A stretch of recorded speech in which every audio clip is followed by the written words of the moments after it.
জ্বালানি নৈরাজ্য ও ৭ কারণে বাংলাদেশের বাইক বাজারে মহাধস। বুঝতে পারতেছেন? যারা ব্যবসায়ী তারা খুব ভালোভাবে এই অল্প কথাতেই কিন্তু পুরা ইতিহাস বুঝে যাবেন। চলেন আমরা আজকে এই বিষয়ের উপরে বিস্তারিত কথা শুরু করি। আসসালামু আলাইকুম। আজকের আলোচনার বিষয় কোনো নতুন বাইকের রিভিউ না, বরং একটা জলজ্যান্ত ইন্ডাস্ট্রির পোস্টমর্টেম। আমরা যারা বাইক ভালোবাসি, আমাদের কাছে বাইক মানে শুধু ইঞ্জিন আর চাকা নয়, এটা একটা আবেগ। কিন্তু বর্তমানে বাংলাদেশের জ্বালানি তেল নিয়ে যে নৈরাজ্য চলছে, তাতে সেই আবেগের ১২টা বেজে গেছে। ১২টা না, ২৪টা অলরেডি বেজে গেছে। শোরুমের এসি রুমে বসে সেলস এক্সিকিউটিভরা হাসি মুখে কফি অফার করলেও পর্দার আড়ালে বাইক ইন্ডাস্ট্রি এখন সম্পূর্ণরূপে আইসিইউতে চলে গেছে। আজ আমরা বিশ্লেষণ করব কেন বাংলাদেশের বাইক বাজার ধসে পড়ার দ্বার প্রান্তে, যেখানে আর কয়দিন পরেই হচ্ছে কিন্তু পবিত্র ঈদুল ফিতর। এই ঈদুল ফিতরকে কেন্দ্র করে কাস্টমারদের মধ্যে যেভাবে একটা বাইক কেনার আগ্রহ বাড়ে, তেমনিভাবে বিক্রেতাদের ভেতরেও কিন্তু একটা প্রত্যাশা বাড়ে যে হ্যাঁ, ঈদ ঈদ উপলক্ষে আমরা বেশি বেশি সেল করব। শখের বাইক এখন কিন্তু হচ্ছে শো পিস, আর তেলের পাম্প যেন মরীচিকা। পকেটে টাকা থাকলেও চাকা ঘুরবে কিনা সেই গ্যারান্টি আজ খোদ সরকারের কাছেও নেই।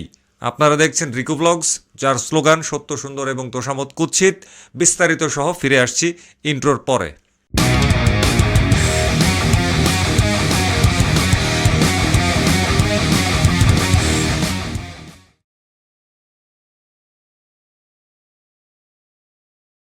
প্রথম কারণটা হলো তেলের রেশনিং। আপনারা দেখেছেন, পাম্পে গেলেই বলা হচ্ছে বাইক প্রতি ২ লিটার বা বড় জোর ২৫০-৩০০ টাকার তেল দেয়া হচ্ছে। একটা বিষয় চিন্তা করে দেখেন, যারা ১৬৫ সিসি বা তার উপরের প্রিমিয়াম বাইক চালান, তাদের বাইকের ট্যাঙ্ক ক্যাপাসিটি ১২ থেকে ১৫ লিটার পর্যন্ত ম্যাক্সিমাম। আপনি লাইনে দাঁড়িয়ে ২ লিটার তেল নিলেন, সেই তেলের অর্ধেক তো আপনার পাম্প থেকে বাসায় যেতে আবার পাম্পে আসতেই শেষ হয়ে যাবে। এমনও পাম্প দেখা যাচ্ছে যেখানে কিলোমিটারের পর কিলোমিটার জুড়ে লাইন ধরছে। তাইলে ১ কিলোমিটার দূরে যে ব্যক্তি লাইনে দাঁড়াইছে, সেই ব্যক্তির পাম্পের গোড়ায় মানে তেলের নজেলের গোড়া পর্যন্ত আসতে কতক্ষণ সময় লাগবে? তিনি যদি বাইক ধরে নিলাম তিনি বাইক স্টার্ট দিয়ে দিয়ে আগাবেন না, ধাক্কায় আগাবেন, তার শরীরের চাপ পড়তেছে না? তার ক্ষুধা বাড়তেছে না? মানসিক স্বাস্থ্যটা কি নষ্ট হচ্ছে না? বুঝতেছেন ক্ষতিটা আসলে আরও কোন কোন দিকে যাচ্ছে? মানুষ এখন আর দানবীয় শক্তির মোটরসাইকেল কেনার কিন্তু সাহসই পাচ্ছে না, কারণ দানবকে খাওয়ানোর মতো খাবারই তো বাজারে নেই। শুধু কি দানব, যেগুলো নিরীহ গোছের মোটরসাইকেল মানে কমিউটার মোটরসাইকেল, ছোটো মোটো মোটরসাইকেল, সেগুলা কেনার মতো মানুষজন সাহস পাচ্ছে না, কারণ এই নিরীহটারেও যে খাওয়াবে সেই খাবারই তো বাজারে পুরা মানে দুর্ভিক্ষ শুরু হয়ে গেছে। ফলে হাই পারফরম্যান্স এবং নিরীহ গোছের বাইকের বাজার কিন্তু অলরেডি ধসে পড়ছে এবং আরও পড়ার আশঙ্কা দেখা দিয়েছে। মানুষ এখন ঘোড়া নয়, গাধা খুঁজবে, যা কম খেয়ে বেশি খাটতে পারবে। ৩৫০ সিসির দানব নিয়ে বের হয়ে যদি তেলের জন্য ভিক্ষুকের মতো ২ লিটারের লাইনে দাঁড়াতে হয়, তবে সেই আভিজাত্য দিয়ে ধুয়ে পানি খাওয়ার সময়ও এখন কিন্তু আর নেই।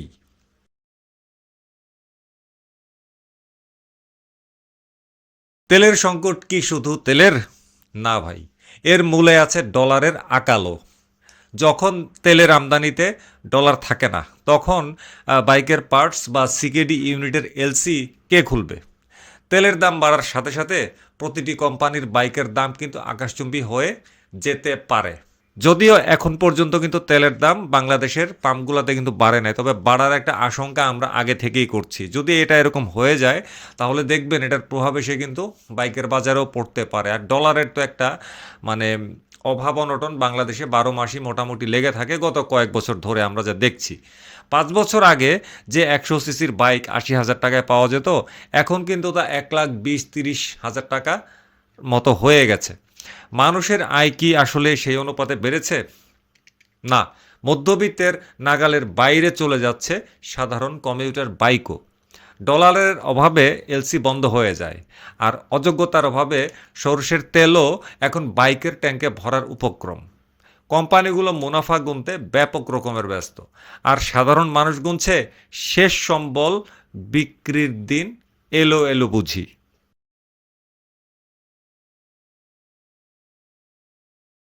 বাংলাদেশে বাইক বিক্রির একটা বিশাল পার্সেন্টেজ আসে রাইড শেয়ারিং থেকে। অনেক শিক্ষিত বেকার যুবক লোন নিয়ে বাইক কিনেছেন এই আশায় যে দিনে ১,১২০০ টাকা ইনকাম করবেন। কিন্তু বর্তমান পরিস্থিতিতে কি হচ্ছে?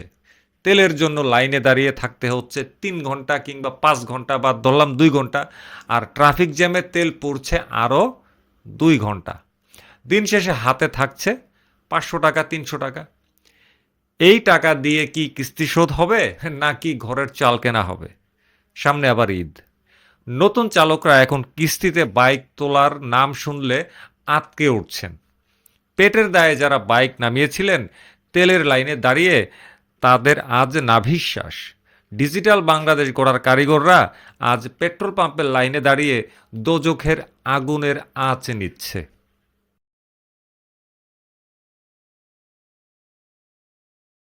আমরা যারা উইকেন্ডে ঢাকার বাইরে রাইড দিতাম, হাইওয়েতে ট্যুর দিতাম, তাদের অবস্থাটা আসলে কি?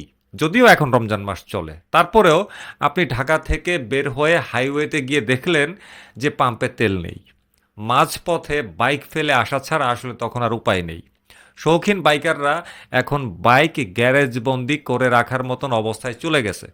এর ফলে শুধু বাইক বিক্রি নয়, হেলমেট, গিয়ার্স আর মডিফিকেশন সবগুলোও কিন্তু অল্প অল্প করে কাস্টমার হারাতে শুরু করেছে। এবং এটা যদি চলতে থাকে তাহলে এই কাস্টমার হারানোর সংখ্যা হেলমেট, গিয়ার্স, মডিফিকেশনের সবগুলোতে কিন্তু আরও ব্যাপক হারে বাড়ার আশঙ্কা আছে। শখ যখন শাস্তিতে পরিণত হয়, তখন মানুষ সেই শখ বিসর্জন দিতে বাধ্য হয়। পাহাড়ের বাঁকে ইঞ্জিনের গর্জন শোনার দিন ক্রমান্বয়ে শেষ হয়ে আসছে। এখন শুধু শোনা যায় পাম্পে তেলের জন্য সাধারণ মানুষের হাহাকার আর আমলাদের দুর্নীতির খসখস শব্দ।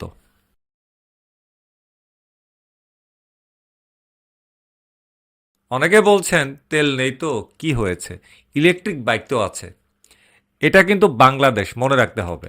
এখানে যেখানে ফ্রিজ চালাতেই ভোল্টেজ পাওয়া যায় না, সেখানে হাই স্পিড ইভি চার্জ করার অবকাঠামোটা আসলে কোথায়? মানুষ না পারছে তেল নিতে, না পারছে চোখ বন্ধ করে একটা ইলেকট্রিক বাইক কেনার জন্য। কারণ ইলেকট্রিক বাইকের কালচারটা বাংলাদেশে একেবারে নতুন। তার উপরে আহ, অনেক কোম্পানি আসছে যেগুলোর আসলে কি বলা যায়, জন্ম পরিচয়টাও সঠিক আছে কিনা সন্দেহ আছে। মানুষ তো দীর্ঘদিন জ্বালানি চালিত মোটরসাইকেল, মানে জ্বালানি তেল চালিত মোটরসাইকেল চালিয়ে অভ্যাস। তো সেই অভ্যাসটা হঠাৎ করে ত্যাগ করে ইভিতে আসা, এটা মানে পুরনো অভিজ্ঞতা সম্পন্ন বাইকার যারা আছে তাদের জন্য কিন্তু এটা মহা একটা মুশকিল। তো এই যে ডেডলক পরিস্থিতি, এই ডেডলক পরিস্থিতিটা কিন্তু নতুন মোটরসাইকেল বিক্রির কফিনে শেষ পেরেক আসলে ঠুকে দিতে পারে। যদি মানুষজন বাধ্য হয়ে, মানে জোরপূর্বক বাধ্য হয়ে ইভিতে শিফট হয়ে যায়, তখন কিন্তু কি মোটরসাইকেলের কফিনে শেষ পেরেক। তেল নেই বলে ব্যাটারির দিকে কি ঝুঁকবেন? সেখানেও কিন্তু লোডশেডিংয়ের অন্ধকার কিংবা রাস্তাঘাটে চার্জিং স্টেশন না থাকার যে বিড়ম্বনা, সেটা কিন্তু আপনার অপেক্ষায় আছে। আমরা আসলে এক গোলক ধাঁধায় বন্দী হয়ে আছি।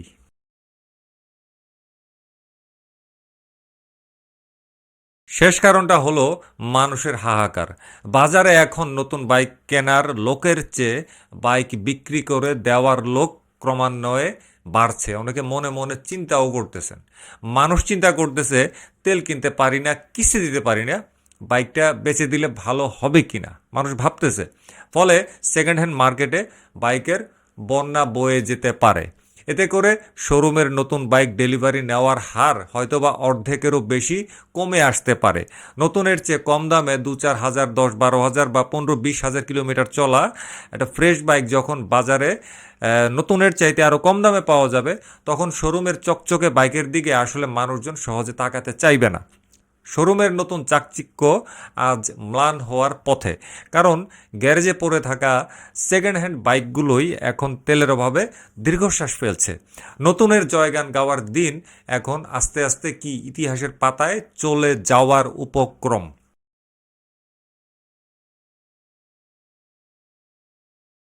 পরিশেষে বলতে চাই, বাংলাদেশের মোটরসাইকেল ইন্ডাস্ট্রি এখন কেবল তেলের উপর নির্ভর নয়, এটি এখন আমাদের দেশের সামগ্রিক অব্যবস্থাপনার শিকার।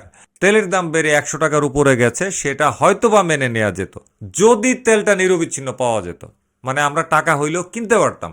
কিন্তু এখন এমন একটা অবস্থা, তেলের দাম জায়গা মতোই আছে, কিন্তু আমাদের পকেটে আবার টাকাও আছে, কিন্তু কিনতে পারতেছি না। এই যে লাইন, এই যে হয়রানি, এটা কোনো সুস্থ দেশের চিত্র আসলে হইতেই পারে না। বাইক ইন্ডাস্ট্রি যদি ধসে পড়ে, এর সাথে জড়িত লক্ষ লক্ষ মানুষের কর্মসংস্থানটাও কিন্তু ঝুঁকির মুখে পড়বে। প্রিয় ভিউয়ার্স, আপনাদের কি মনে হয়, এই পরিস্থিতিতে কি এখন নতুন বাইক কেনা বোকামি হবে নাকি বুদ্ধিমানের সিদ্ধান্ত হবে? কমেন্টে অবশ্যই আপনার যুক্তি দেখাবেন।